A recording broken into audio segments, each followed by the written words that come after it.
Hey guys, I want to take a second to thank Comfort Pro. Since 2001, Comfort Pro has been helping customers stay comfortable where they live, work, and play.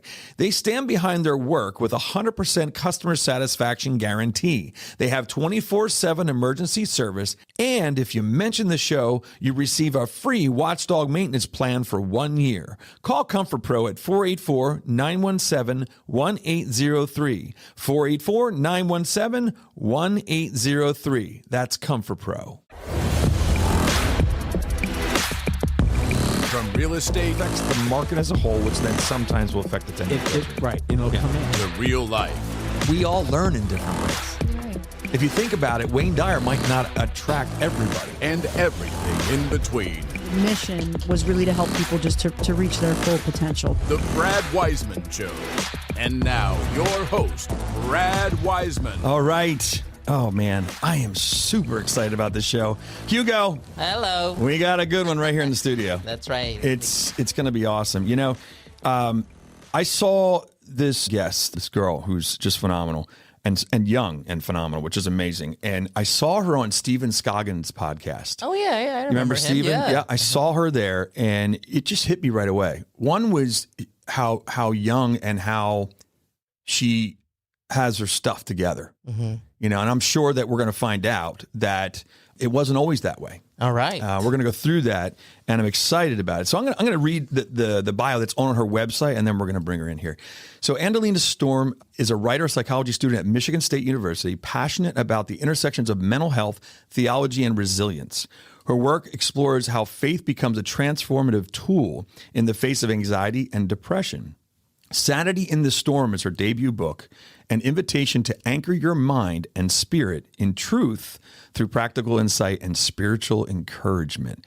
Now that is amazing. Andelina, how you doing? I'm doing great. How are you? I'm doing great. You know, it's funny. Every once in a while, I want to say Angelina. Yeah, I get that a lot. I love the name, though. It's different. You know, it's different. I mean, obviously, your parents were like, we're going to do something a little different with this name. Yeah, actually, mom combined her name and her sister's names together to make mine. So it was Angelique as her older sister, and then Chandel, and then Sabrina. So, well, look at that. There's always a reason. There's always a reason. What's really cool too is your dad is here, who is obviously very supportive. Yep. Bobby, he's got all kinds of. We might have him on next at some point. Should. Yeah, he's the coolest guy ever. Genuinely. Yeah, I can tell so far. Yeah. I mean, he's got all kinds of stories, so we'll have to dip into that at some point on another episode. But thanks for coming here, all the way from Michigan. Yes. You had a show that you did in New York first, and now you are here in Reading, Pennsylvania. And by the way, it is Reading Railroad, which is from the Monopoly game. So just so you know, that's where it's from. So let's get into this.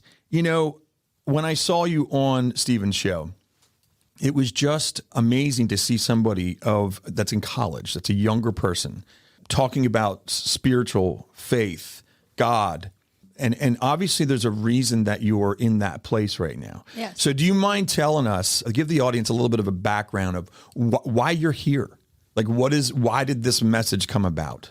Yes, absolutely. So genuinely, it all kind of started back when I was like really little. I've always been really close to my family, like my mom's entire side of the family and my immediate family. And I lost my like grandfather really young to an unknown skin disease that they think he got in the Vietnam War. It was crazy, 11th person in the world to get it. But I ended up watching him die in hospice. And at like 9, that was like a little rough for like a little 9-year-old because like I didn't know what was going on. It's rough for everybody. Oh, absolutely. And that's isn't it funny though? We always say that, but it's not like we have it together. Oh, absolutely not. Like, but it is rough but for 9, everyone. that's rough. Yeah, and it hit the whole family, like all ages. Yeah. Like it was hard. It was a really hard time, and I ended up developing really bad OCD from that experience and anxiety. And I would stay up all night, really worried that if I went to bed and everyone wasn't home, someone was going to die. And that was like how my brain would process it, because watching someone die at such a young age, I was then like, oh, it's in my control whether or not someone dies. Like, that's just what my brain would kind of tell me. And I was very neurotic about certain things, like, you know, the whole like numbers, like can't step like on a crack, you'll break your mom's back, like all that kind of stuff. Oh my gosh. Like super like neurotic about that things. I'd like walk up and down stairs like 7 times. Like I came up with a saying. And this is at 9? At 9. I came up with a saying, which you can tell I'm 9 because the English is so bad. It's like, be safe, healthy, happy, always, and careful. And if that wasn't the last thing I said to someone before they left, I thought they were going to die. Like, genuinely. Oh, man. Yeah, it was a well, little... obviously, Dad's here shaking his head. Yeah, he knows. Yeah, I mean, he lived this. I mean, he did. And you know Poor what's guy. amazing? But it's interesting with parents. I love that he's here because I'm a father. I have a 10-year-old. Well, I better say this right, or they'll correct me when I get home. 10-year-old and a 13-year-old. As a father, I'd be worried. I'd be really worried. Yeah. I'd be concerned of like, where's this going to go? What's next? Mm-hmm. You know, and you had to be frightened. So go on. So you're 9, you're doing all these rituals is what I call them, like the ritual that you have to go through. It wasn't like the cute like OCPD where it's like, I have to be really organized. It was like the obsessions and the compulsions. Any tics? No. Yeah, because a lot of times that is another thing that will happen. Mm-hmm. There'll be a tic involved or something like that then will lead to even more things that you worry about and get anxiety about. So keep going on this. Sorry. Yes. So happy ending here. When I needed hope, and there was no hope in this world because like the world is broken and bad things happen to good people and bad things happen altogether, and emotions don't last forever. So it's not like I could figure out how to be happy and then I'd stay happy forever. So I needed something bigger than myself. And my dad was always a religious person. He grew up like Italian Catholic. I was just going to say he's got to be Catholic. Has to be. He's like a little bit more like on the Christian side of things now, but he definitely grew up Italian Catholic. I knew who like that like faith was. Like I knew who Jesus was like through my dad. And I was like, I need something bigger than myself because if I don't have hope, I have nothing. Yeah. Like if I don't have hope that like something can make this better, like I'm going to like continue to spiral. And I'm like 9. Like I'm like, I got a life ahead of me. Like, I got to figure this out. So I started praying to God in fear. Like it was like, dear God, fear, but that's okay. Yes, it was like almost like it was another like OCD ritual. If I didn't pray to God, someone was going to die. And then obviously as I grew up, I kind of realized that's like not really how God works. Yeah. And I was able to like develop like an actual genuine relationship with him as I got older. Cool. But obviously looking like back, I wouldn't change a thing because if that's what it took for me to find God, then everything was so worth it. Yeah, absolutely. And do you obviously whether, and some people that could be watching the show, whether you call God, Buddha, whatever it is, whatever it is any that higher gives you being, hope. That's whatever exactly it is that gives you hope. Also to realize that your ego is not really anything. Yes, that can put your ego in place, and that's what there's one of the things that we talked about recently with another guest was gratitude. The reason I love when we talk about gratitude, and Hugo brought up a good point, is if somebody says that they're not religious and then they say I give gratitude, who are you giving it to? Mm-hmm.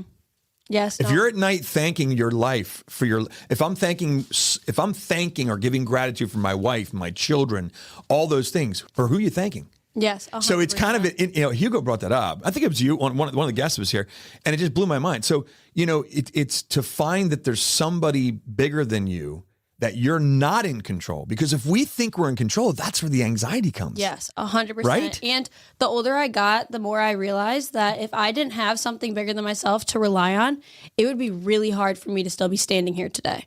And as like morbid as that kind of sounds, like if like whatever it is that gives you hope, if you don't have hope, like you genuinely have nothing. Because exactly right. If in the darkest parts of your depression, you don't think there's anything better than that moment, like that is when so much isolation like creeps in, because if you don't think there's anything better, then there's like no hope. Yeah. And I think everyone needs to have hope in something. Absolutely. And I went through my own mental health, and I think we talked about that a little bit before we went live here. And, when I was 31, I went through my first bout of major panic attacks. I was in the emergency room 11 times in 2 weeks. And in ambulances and state police showing up. I'm in the bathroom in a fetal position because I couldn't cope with anything. And that happened to be at 31. And it was really hard for me to deal with. But I think when you realize one of the best healing things for me was faith was one also. Music was a big thing. Michael Bublé, whether he knows it or not, pulled me out of that when he first started doing stuff. He pulled me out of it because I just listened to him. But, faith, and then also talking to somebody else that experienced it. Yes, 100%. That was the most relieving. They always say misery loves company. And not that I want to say it that way, but there's a reason, there's a saying for that. Is that if you know that you're not the only one, you're not alone in this. So you're not alone because there's somebody up there, but you're also not alone because there's other people experiencing the same thing. Exactly. 100%. And that's where we talk about the stigma. Mm-hmm. Yes, the stigma. So do you think we're making better strides with the stigma part?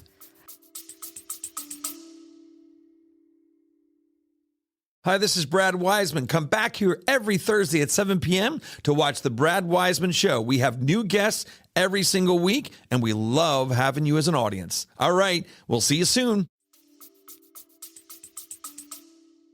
I think it's a very interesting like concept because I think yes and no. I think yes, mental health is something that's talked about more. I think yes, mental health is something that people like have a little bit better community with and will like talk to other people with. There's like a lot of really big organizations like trying to do things. But then I also think there's like a whole new thing of stigma than like necessarily when like you were a kid with like social media and society. So yes, do I think people dealing with mental health is getting out there more? 100%. But I also think there's still a lot of stigma because when I talk to someone that necessarily hasn't gone through something I've gone through or like hasn't really like has like a perfect nervous system, like they really have no idea. Such thing.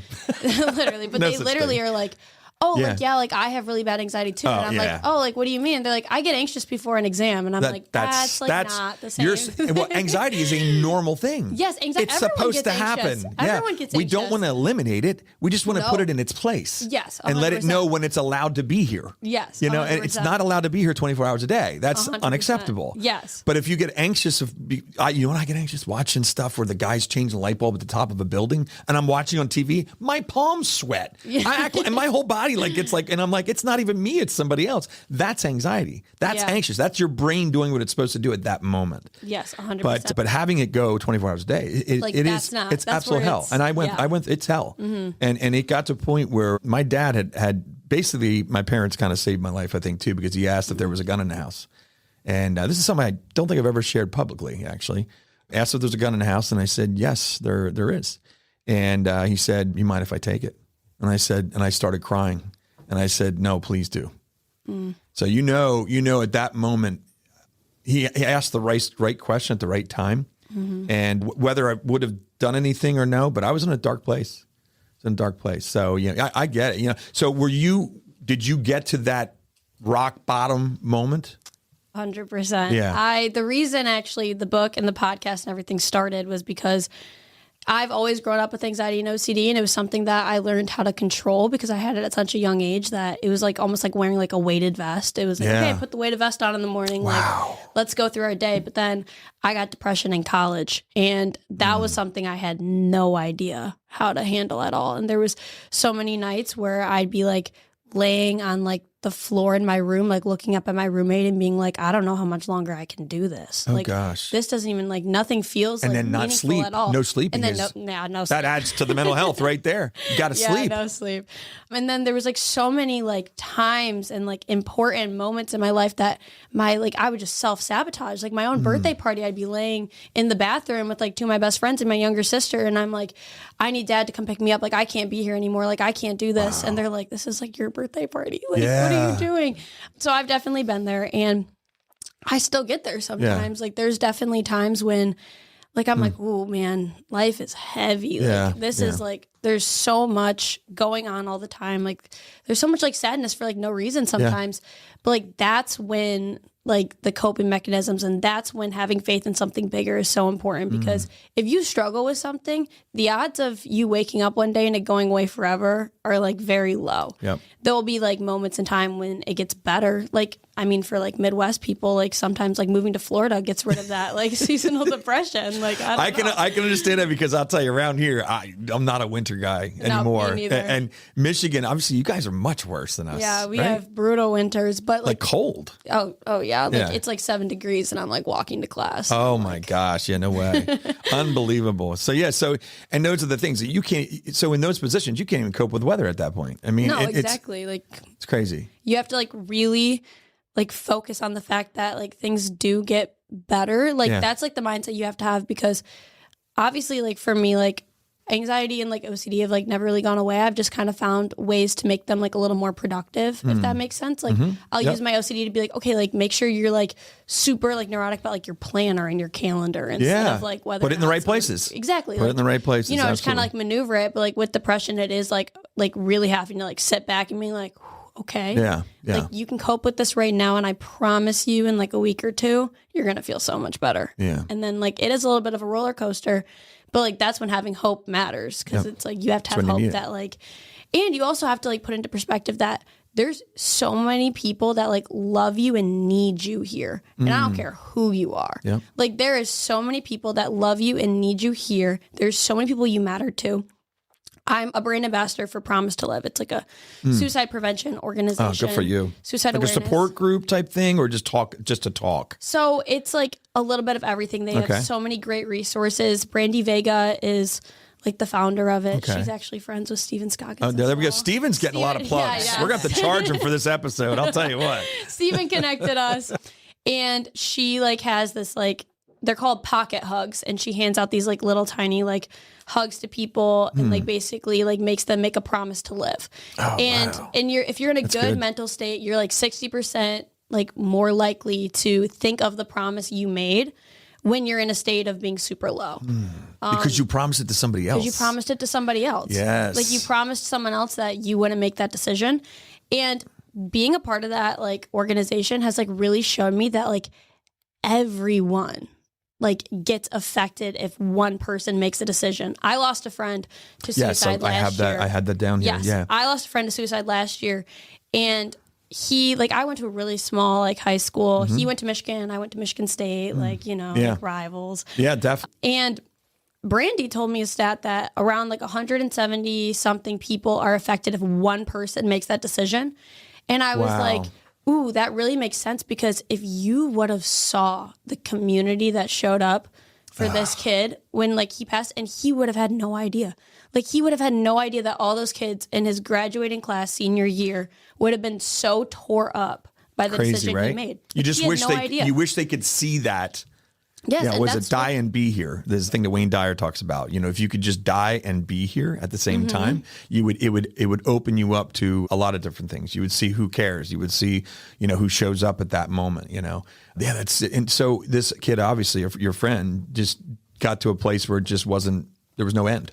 Yeah, so like that's the problem too. Is like he hit it so well, no one had any idea. Like no one knows why. Like we don't, like there was no closure afterwards. Like we have no idea why he made the decision he did. Like we have no idea what happened. And like that to me shifted something in my head, because I was like, if this is how I feel every day, but I know that's not an option for me because I'm like a little too self-aware about how like my family and friends would think, because like there's like that guilt part of it. Sure. I was like, then I need to be the reason that everyone else in this entire world knows that that's not an option. Yeah, it's not. And that it does get better, and that people do love and care about them, and that it is so important to just be here. And like, you know how brave it is? Like, I want to like say this too. Like, it is so brave to live when the only thing you want to do is die.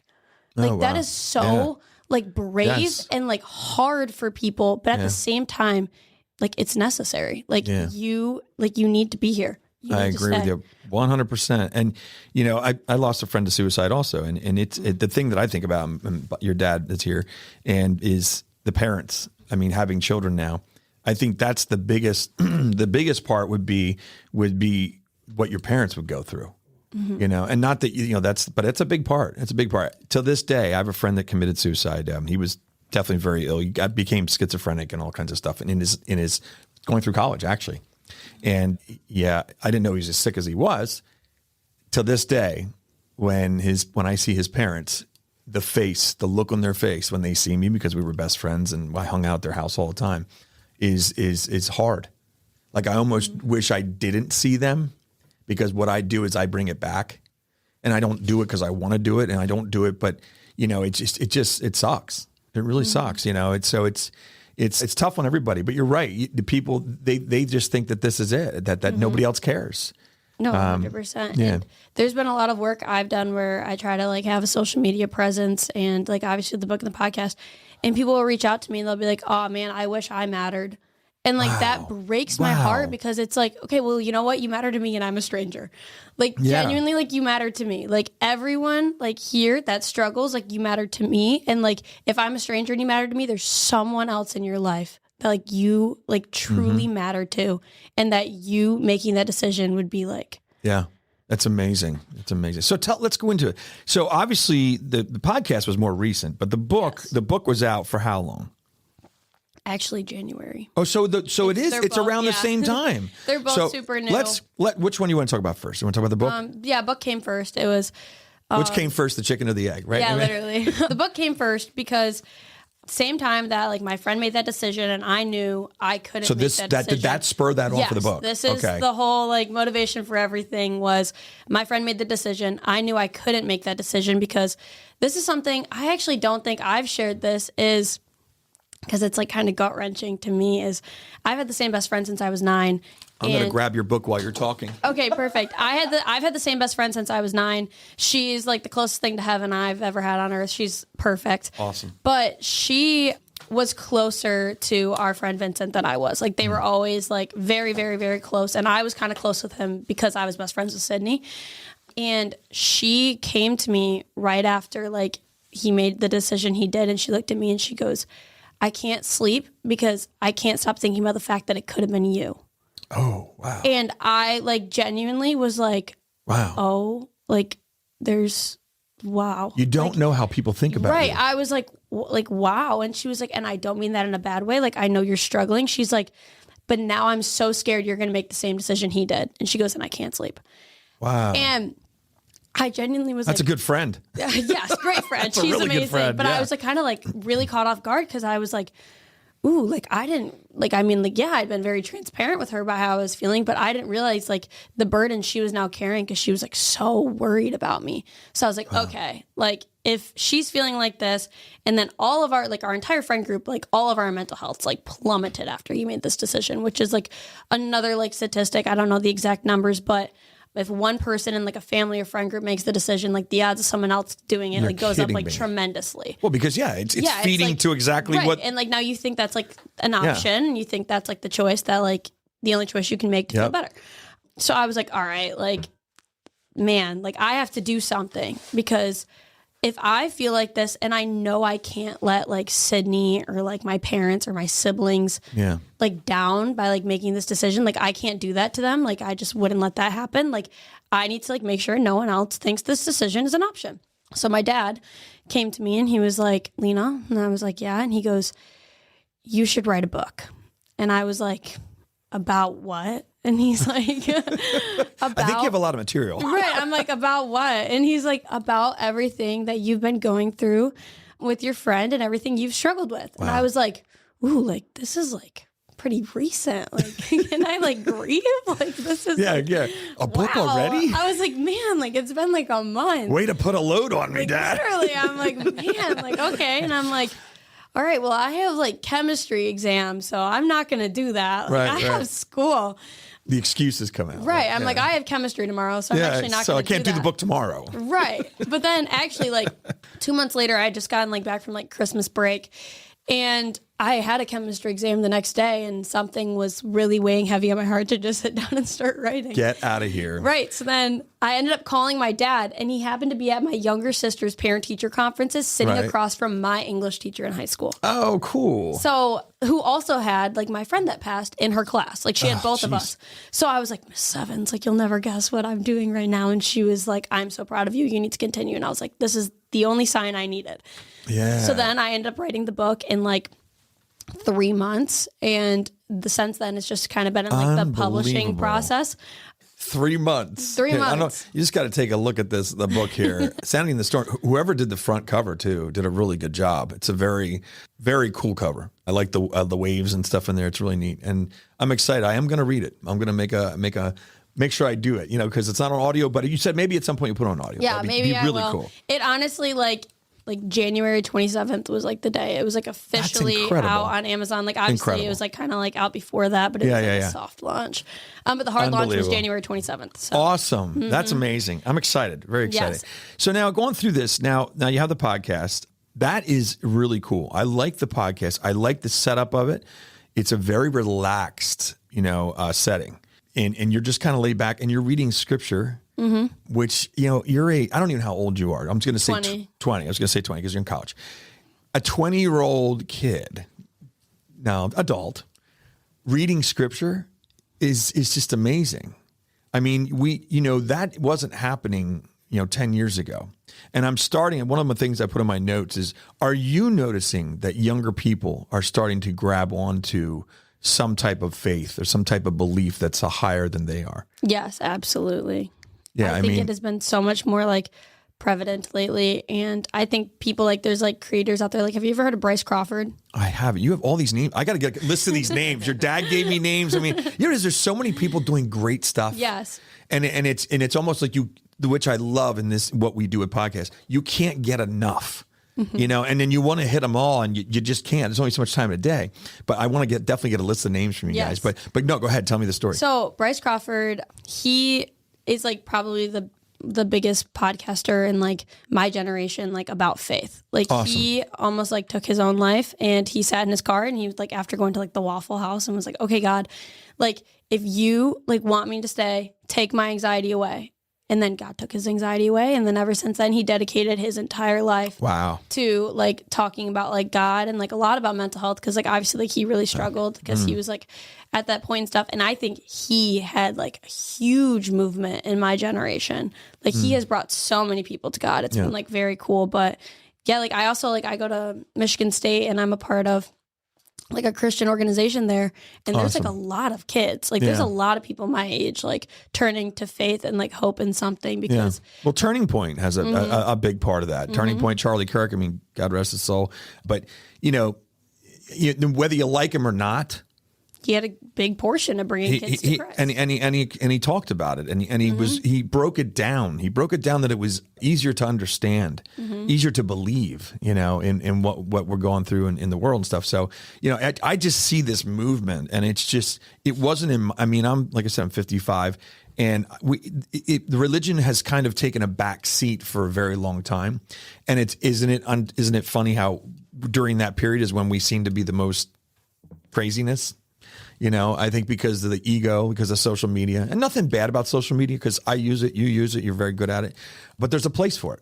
So yeah, so go back into the podcast. So you started that now and you're doing that. You have several episodes under your belt that I've watched. How's that going? Yes. So I like love it. I think it's like super fun, and I really like talking about certain things. Like I could talk all day, every day. Like I'm Italian. I'm like a bit of a yapper. You're not using your hands a lot though. I'm like trying. I'm like being very conscious. They're like staying right here. You'll hit your coffee or the water microphone. Like the mic's kind of in my way. But yeah, so like I like really like talking, and I figured out from like the book that a lot of people would come to me and they're like, oh man, like love your story, but I'm not really into reading. And I'm like, okay, so like what's another approach we can do that I could get the same message out, but people don't necessarily have to read Sanity in the Storm. Yeah. So then the podcast, which is Peace in the Storm, playing on that middle name a lot, Storm. Storm's, it's great marketing. It really is. It caught my eye. I'm telling you, that's one of the things when I saw you on Stephen Scoggins' show. Once again, we mentioned him. But I remember seeing it, I'm thinking, what is this? Like, I love this whole storm thing. I mean, it's just, it just makes sense because we all have these storms in life. We all go through storms in life. Yeah. But just like a storm, what happens the next day or 2 hours later?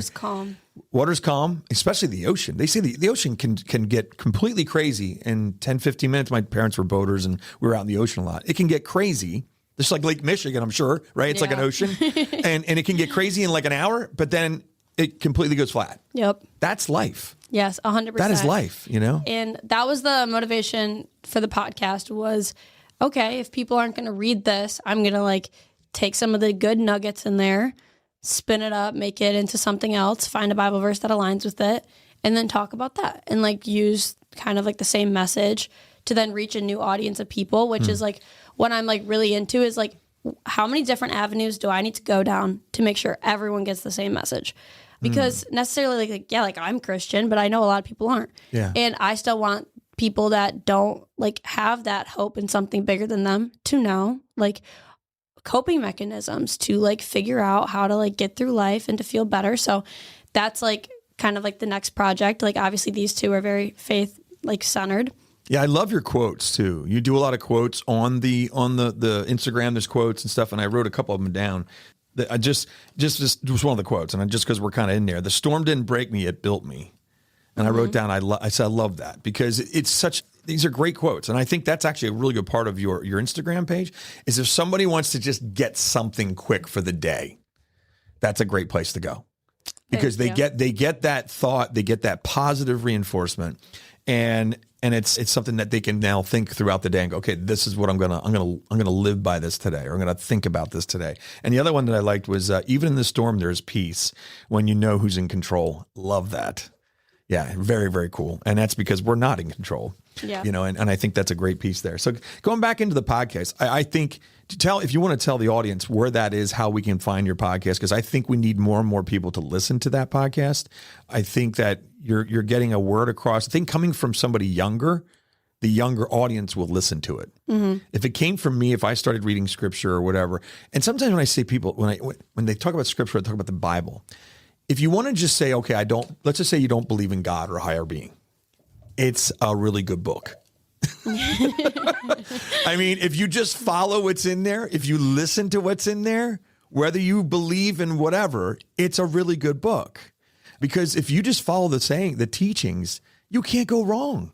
It's all good stuff. And it's been around for thousands of years. And all we do as humans today, Wayne Dyer, Ed Milet, Jim Rohn, all the different people that we listen to, all we do is we put a spin on it so that maybe your audience, your younger audience, understands it because it's coming from you. Mm-hmm. It comes from your perception. It comes from your look on life.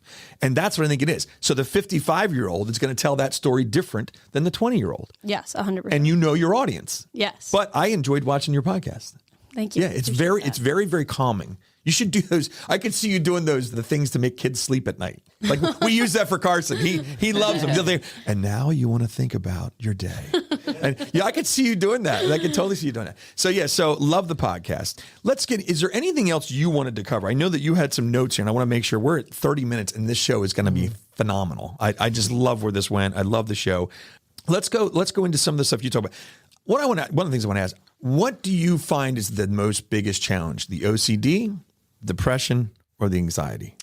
So for me personally, it's got to be depression. Okay. Just because I don't know, necessarily, I do now, if you read the book, I found a lot of coping mechanisms to help me out a little bit. Good. But I didn't for the longest time know how to deal with the fact that everything felt so meaningless. I was like, how do you deal with this? Because at least with my anxiety and my OCD, it's okay, but let's still go hang out with friends or let's go to the gym. Right. When I don't want to do anything, I'm kind of ooh, so there's nothing to make you feel better. Right. I'm how do I cope with this? There's nothing that necessarily helps in the moment.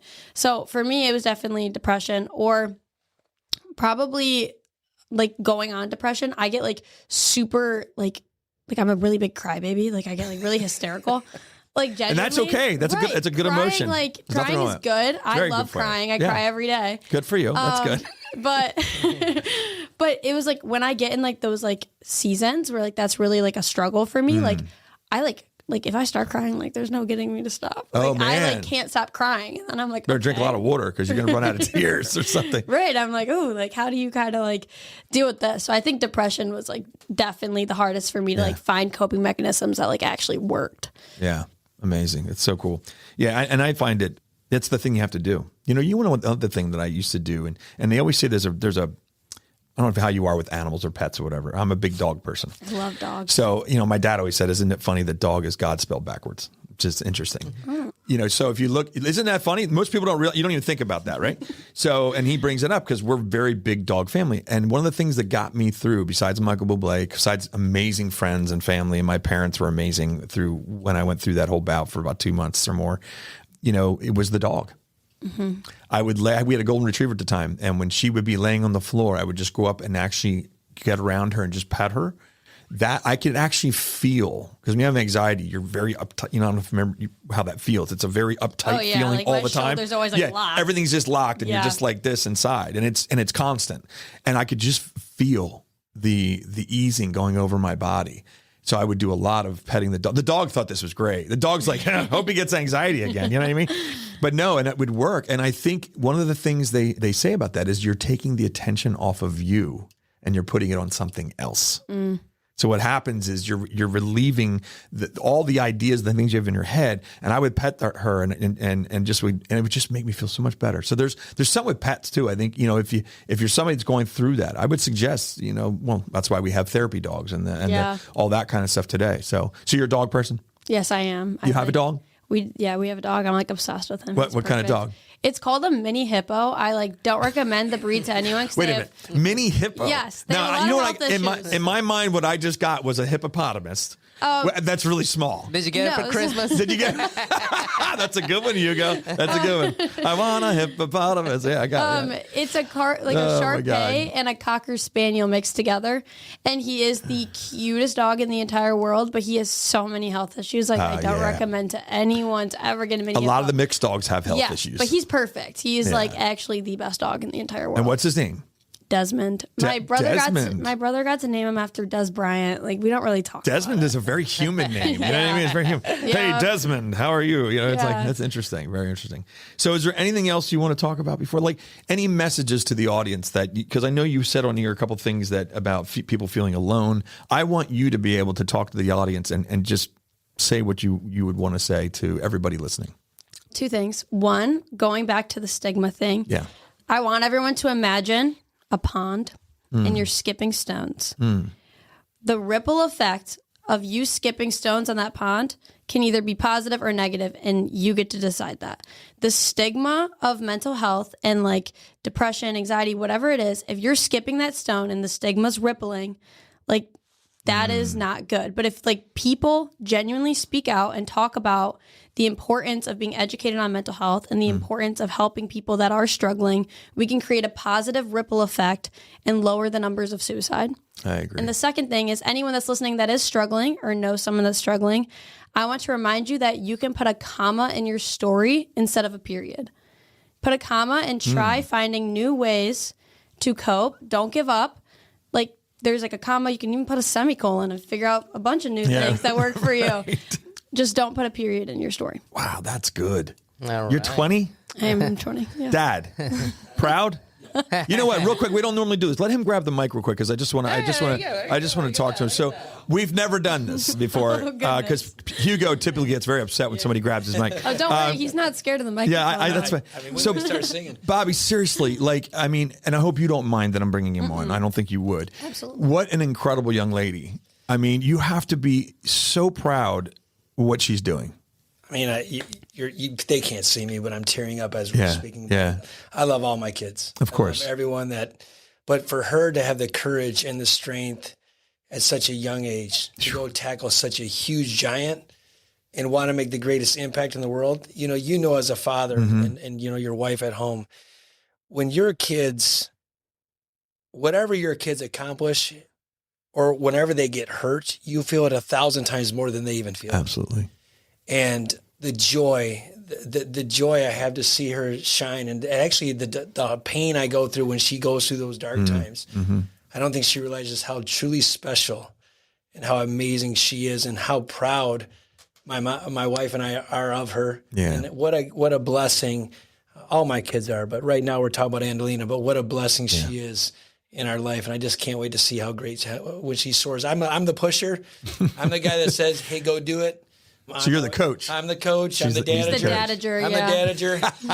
But with that said, and not only do we get to do this together, which is amazing, but I love any kid that wants to push himself, or any human being that wants to push himself to greatness. But I just get to see it, watch it in front of my child. So it's amazing. Man, it's awesome. Yeah. You've done you and your wife have done an incredible job. She's a special young lady, and I'm so glad you were here. It's just so much better than doing it through streaming. And I want to thank you for making the trip. I know Michigan's weather is awesome all year round. So, but no, I want to thank you for making the trip. And I know it's a lot. And Dad, it's a lot of support from your father. And I think it's I have awesome. a question. Oh, go ahead. Hugo's got a question. I have a question. So, as you are a psychology student, I'm sure whether you're doing casually or professionally in the future, you'll find concepts or an approach to dealing with the mental health that whether you approach it from the perspective of faith or the academics that you have learned in school. Are there any, I don't want to say conflicts among two approaches, and how do you think, have you dealt with it so far, or how do you think you will approach it? That's actually a phenomenal question. That's a great question. That's a great question. Yes, I've never been asked something like that before. So far, so good. As a psychology major, I've learned a lot about the brain and the struggles and how to cope with that. And so far, for me, faith hasn't conflicted with it at all, because it's just given another sense of hope or encouragement to keep going. if I do stumble across like a conflict in that, I feel like I would definitely just have to do like a lot of research, like, like opening like the DSM and the Bible and like see what I kind of agree with like more or less. But so far, all the coping mechanisms, like, again, like I talk about it a bit on my podcast, the book is literally just all coping skills. Awesome. They go together really, really well. Like, so far, faith is only just giving the extra encouragement I think some people need to like have hope in something bigger than themselves.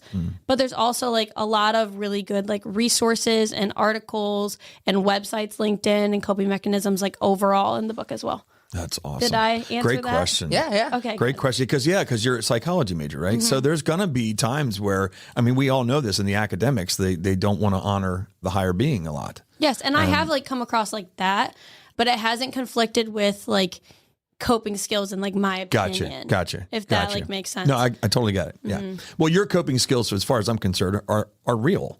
Yes. They're going to be time tested. They work for you. Most likely they will work for many, many, many, many other people. And that's what you're trying to do, is get it that somebody doesn't make the decision that your best friend did or your friend did. Yes. And puts the period instead of the comma. Yes. 100%. I love that. I'm going to be using that one a lot. That's a good one.